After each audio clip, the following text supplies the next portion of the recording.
మా ఛానల్స్ లో వ్యాపార ప్రకటనలు, ఇంటర్వ్యూల కొరకు మాకు వాట్సాప్ మెసేజ్ చేయండి 7799978978.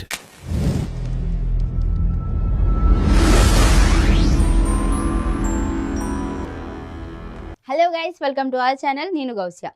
అలా చూస్తుండగానే అయిపోయింది. మన కళ్ళ ముందుకు మరో క్యాలెండర్ ఇయర్ వచ్చేసింది. 2023లో రావాల్సిన హీరోలంతా వచ్చేశారు. కొందరైతే 2 సార్లు వచ్చారు కూడా. కానీ కొందరు మాత్రం ఒక్కసారి కూడా రాలేదు. ఇంకా చెప్పాలంటే ఒకటి కాదు 2-3 సార్లుగా రాని హీరోలు కూడా మన దగ్గర ఉన్నారు. పాన్ ఇండియన్ మత్తులో పడి ఒక్కో సినిమా కోసం ఏళ్లకేళ్లు తీసుకుంటున్నారు. అలా పాత ఏడాదిలో రాలేక కొత్త ఏడాదిలో వస్తామంటూ మొండికేస్తున్నారు. 2024 మాదే అంటున్నారు వాళ్ళు.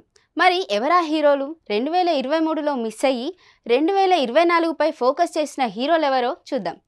అల్లు అర్జున్ 2021 డిసెంబర్లో పుష్ప సినిమాతో ప్రేక్షకుల ముందుకొచ్చాడు బన్నీ. 2022, 23లలో ఒక్క సినిమా కూడా రాలేదు. సుకుమార్ తెరకెక్కిస్తున్న పుష్ప 2 పైనే అల్లు అర్జున్ ఆశలన్నీ ఉన్నాయి. ఈ సినిమా 1000 కోట్లు వసూలు చేస్తుందని నమ్మకంగా ఉన్నారు మేకర్స్. 2024 ఆగస్టు 15న విడుదల కానుంది పుష్ప 2. ఇకపోతే రామ్ చరణ్ రాజమౌళితో సినిమా చేసిన తర్వాత ఖచ్చితంగా గ్యాప్ ఎక్కువగానే ఉంటుంది. ఎందుకంటే నెక్స్ట్ సినిమాను కూడా అదే స్థాయిలో ప్రిపేర్ చేయాలంటే ఖచ్చితంగా ఎక్కువ టైం పడుతుంది. రామ్ చరణ్ గేమ్ చేంజర్ విషయంలోనూ ఇదే జరుగుతుంది. పైగా అక్కడున్నది శంకర్ కావడంతో చరణ్ కెరీర్ నుంచి 2023 ఖాళీగా వెళ్ళిపోయింది. రామ్ చరణ్ గేమ్ చేంజర్ విషయంలోనూ ఇదే జరిగింది. పైగా అక్కడున్నది శంకర్ కావడంతో చరణ్ కెరీర్ నుంచి 2023 ఖాళీగా వెళ్ళిపోయింది.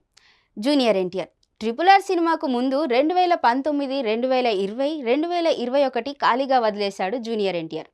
2022లో RRR వచ్చింది. మళ్ళీ ఆ తర్వాత భారీ గ్యాప్ తప్పలేదు. చూస్తుండగానే 2023 అయిపోయింది. 2024 ఏప్రిల్ 5న దేవరతో రానున్నాడు తారక్. అది కూడా మొదటి భాగం మాత్రమే. అయితే 2025లో మాత్రం దేవరా 2తో పాటు వార్ 2 ప్రశాంత్ నీల్ సినిమాలు కూడా విడుదల చేయాలని చూస్తున్నాడు జూనియర్. మహేష్ బాబు సర్కార్ వారి పాట తర్వాత తెలియకుండానే మహేష్ కెరీర్లో భారీ బ్రేక్ తప్పలేదు. త్రివిక్రమ్ సినిమాను 2022లోనే మొదలుపెట్టిన ఆయన తల్లిదండ్రులు కృష్ణ, ఇందిరాదేవి మరణాలతో బాగా డిప్రెషన్లోకి వెళ్ళిపోయాడు మహేష్.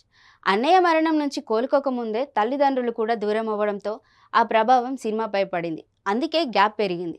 జనవరి 12న గుంటూరు కారంతో వచ్చేస్తున్నాడు సూపర్ స్టార్ వెంకటేష్ సైతం 2023లో ఒక్క సినిమా కూడా విడుదల చేయలేదు. ప్రస్తుతం ఈయన సైంధవ్ సినిమాతో బిజీగా ఉన్నాడు. జనవరి 13న విడుదల కానుంది ఈ చిత్రం. ఇది వెంకటేష్కు 75వ సినిమా. సల్మాన్ ఖాన్ హీరోగా నటించిన కిసీ కా భాయ్ కిసీ కా జాన్ సినిమాలో వెంకీ అతిథి పాత్రలో నటించాడు. కానీ అది హిందీ సినిమా. నాగార్జున 2022లో బంగారు రాజు, ది గోస్ట్ లాంటి సినిమాలతో వచ్చిన నాగార్జున 2023ను మాత్రం ఖాళీగానే వదిలేశాడు. ఈ మధ్య నాసామి రంగాను మొదలుపెట్టిన నాగ్ సంక్రాంతికి వచ్చేస్తున్నాడు.